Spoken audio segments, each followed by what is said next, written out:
Hey everybody, it's been a long time, but welcome back to Central Intelligence Bros. I just want to say a quick little sorry for everything.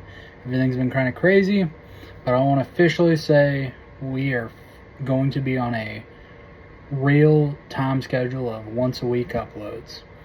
So sit back, kick back, relax, get you a bowl of popcorn, and I just want to kind of go over a multi-part series thing that I plan on doing. James will probably put a couple episodes out about it too.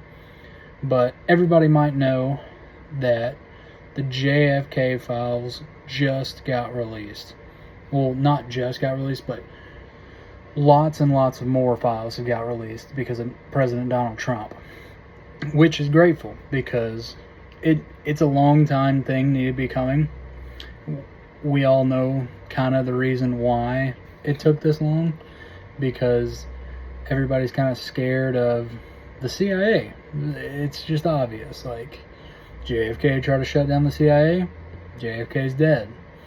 So it's one of those things that I plan on perusing through all the documents. I won't go on here. I'll go through like documents that I find as I peruse through of important stuff that I think y'all would enjoy. And if that's the case, I will download them, print them out, kind of read them off to you. But I just wanted to kind of go over today just kind of a simple JFK Files, or what's going to be in store for the next couple weeks.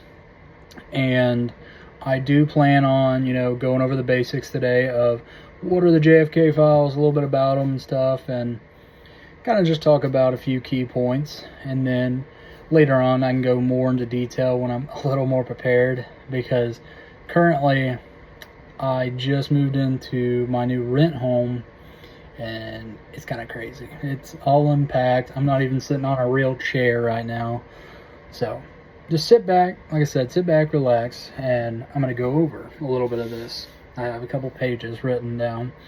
So the origins of the JFK Files consist of millions of pages, literal millions of pages, compiled by agencies like the FBI, CIA, Secret Service, and the Warren Commission, following President John F. Kennedy's assassination on November 22, 1963.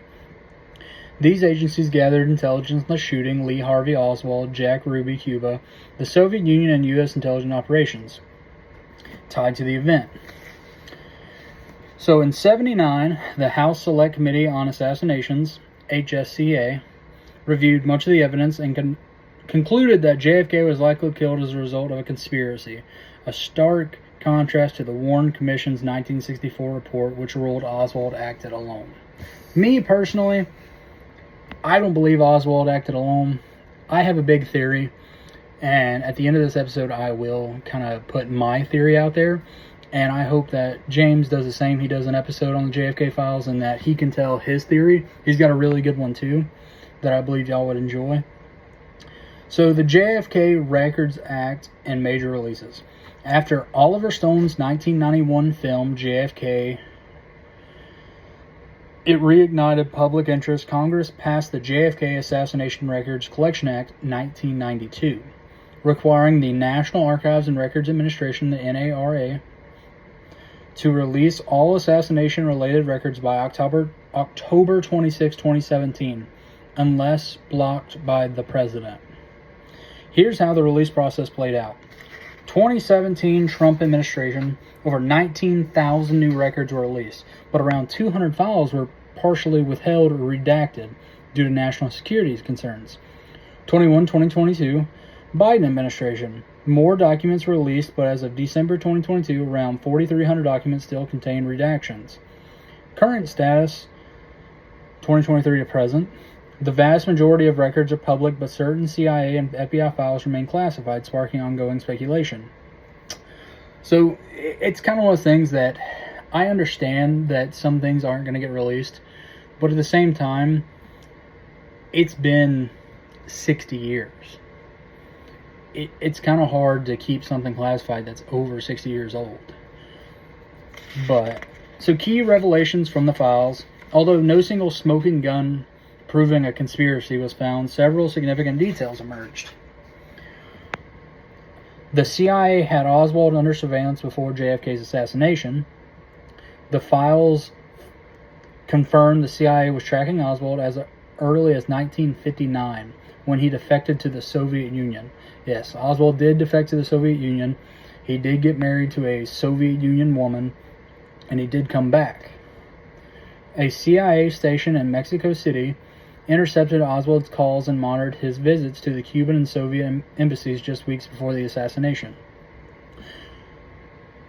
That right there, is kind of a part of my theory. Just keep that right there, that little paragraph in mind. And I'll repeat that paragraph. CIA station in Mexico City intercepted Oswald's calls and monitored his visits to the Cuban and Soviet embassies just weeks before the assassination. The FBI had foreknowledge of a threat against Oswald. FBI memo from November 24, 1963, the day Oswald was shot by Jack Ruby, revealed that the agency received a threat warning the night before. FBI Director J. Edgar Hoover expressed concern that the public would not accept Oswald being silenced so quickly. C. The Warren Commission ignored key witnesses. Some newly released files suggest that witness testimony was manipulated or ignored.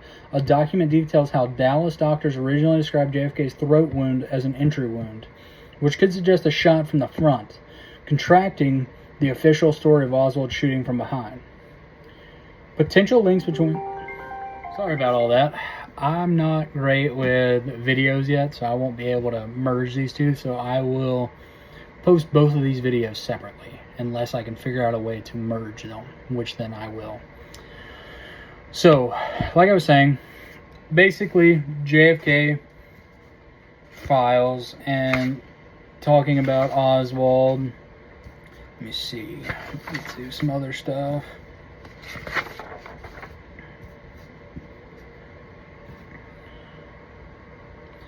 But no, essentially though, we still have lots of files that are still completely hidden.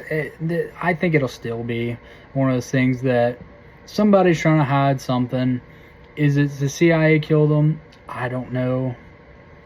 But my theory, so since we're coming to an end, my theory is that the CIA knew about Oswald defecting, which he clearly did. The files said they did.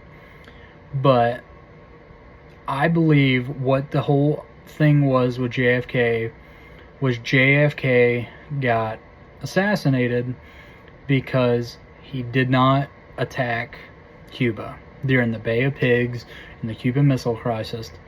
And I think what they were trying to do was, with saying that Oswald was in Cuba, basically saying that it was Cuba is the one who killed JFK, so that the American people would be on board with attacking Cuba.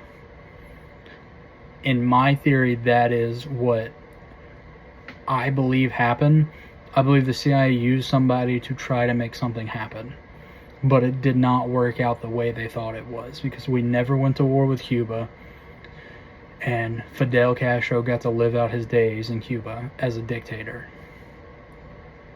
So I believe that JFK was shot in a plea, basically in a CIA cover-up to figure out a way to go to war with Cuba. The CIA has done this multiple times with different countries, and I believe that that's what happened. But I would like to hear y'all's theories about why did JFK get killed. Thanks again. This has been Wesley with Central Intelligence Bros, and we will be fully functional, uploading once a week again starting this video. Thanks again, everybody.